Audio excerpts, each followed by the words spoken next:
వార్త ఇన్నప్పుడల్లా చదవాలంటే నాకు మస్తు బాధ అవుతుందిలా.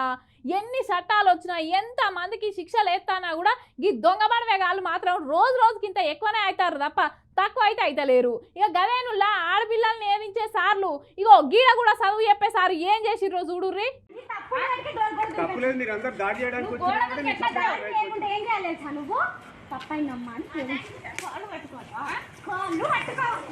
ఇగో గీడ ఎర్రంగేసుకొని టిక్కుటాకు టక్కేసుకొని పెద్ద మనిషి లెక్క కానత్తానకి మోతేవారు చేసిన పని చెప్పితే మీరు కూడా ఈ అక్క చేసిన పనిని మెచ్చుకుంటారులా. మంచిర్యాల జిల్లా కేంద్రంలో ఉన్న సర్కార్ బల్లే పాఠాలు చెప్పే పంతులు ఇన్ని పాఠాలు చెప్పురా అంటే అందులో పిల్లలను తాకరాని చోట దాక్కుంటూ అసభ్యకరంగా ప్రవర్తిస్తాడట. అయితే ఈ ముచ్చట తెలిసిన పిల్లల తల్లిదండ్రులు బల్లెకచ్చే వరకల్లా గోడ దునికి ఉడాయిస్తాడట. ఈ మోతేవారి పట్టుకొని పొట్టు పొట్టు ఉతికిండ్రు ఈ అక్కలు. ఇగో ఈ అక్క అయితే చెప్పుతోనే సితగొచ్చింది. పో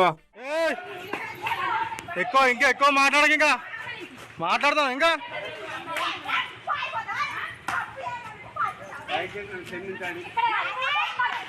ఆనే మొక్కాలే. ఈ మోతవారి పేరు సత్యనారాయణ. పేర్లున్న సింగారం చేతలలో లేకపాయే. ఇక మొత్తం మీదనైతే పోలీసు వాళ్ళు దీని మీద కేసు కట్టిల్లట.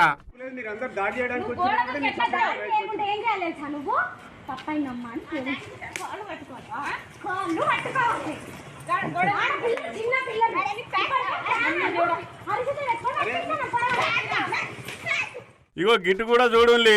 హైదరాబాద్ మదీనగూడలున్న Sri Chaitanya college vice principal Shiva అనేటోడు పిల్లలకు స్నాప్ చాటులా నీకు లవర్ ఉన్నాడా, నువ్వు గీ డ్రెస్ వేసుకుంటే మంచిగుంటావు, గా డ్రెస్ వేసుకుంటే మంచిగుంటావు, నువ్వు లేకపోతే నేను చచ్చిపోతానని గిట్లా అడ్డమైన మెసేజ్లు పెట్టుకుంటా కాలేజీ పిల్లగాళ్ళని గీ రకంగా ఇబ్బంది పెడతాడట గీ బట్టెవాజిగాడు. ఇగో గిట్టు కూడా పారి చూడుండ్రి. కళ్ళద్దాలు పెట్టుకొని ఏం తెలియని ఎడ్డి పిల్లగాని లెక్కనే పోలీసు వాళ్ళు వెనుక ఎట్లా నడుచుకుంటా పోతాండో. దీని పేరు పిండి శ్రీనివాసు. గన్నవరం మండలం నాగుల్లంక సర్కారు బల్లె పంతులు కొలువు చేస్తాడు. వీడు ముసల్తానానికి వచ్చినా గానీ ఈయన బుద్ధి అయితే మారలేదు. 2వ తరగతి 3వ తరగతి 4వ తరగతి చదువుకునే చిన్న పిల్లల మీద ఈయన ప్రతాపం చూపెడతాడట. ఈ ముచ్చట తెలుసుకున్న పిల్లల తల్లిదండ్రులు పిండి శ్రీనిగాన్ని పిండి పిప్పి చేసి పోలీసు వాళ్ళకి అప్పచెప్పిండ్లు. చదువు చెప్పుర్రా సన్నాసుల్లారా అంటే గిట్లా చెప్పరాని చెడ్డ పనులు చేయబట్టి కొంతమంది బడివేగాళ్ళు. నౌకరు రాక లక్షల మంది బజార్న పడి ఎత్తంటే నౌకరు వచ్చిన వాళ్ళు చక్కగా నౌకరు చేసుకోక గిసొంటి లత్తకోరు పనులు చేసి ఆ డిపార్ట్మెంట్ మొత్తానికే చెడ్డ పేరు దేవట్టి కొంతమంది కీచకులు.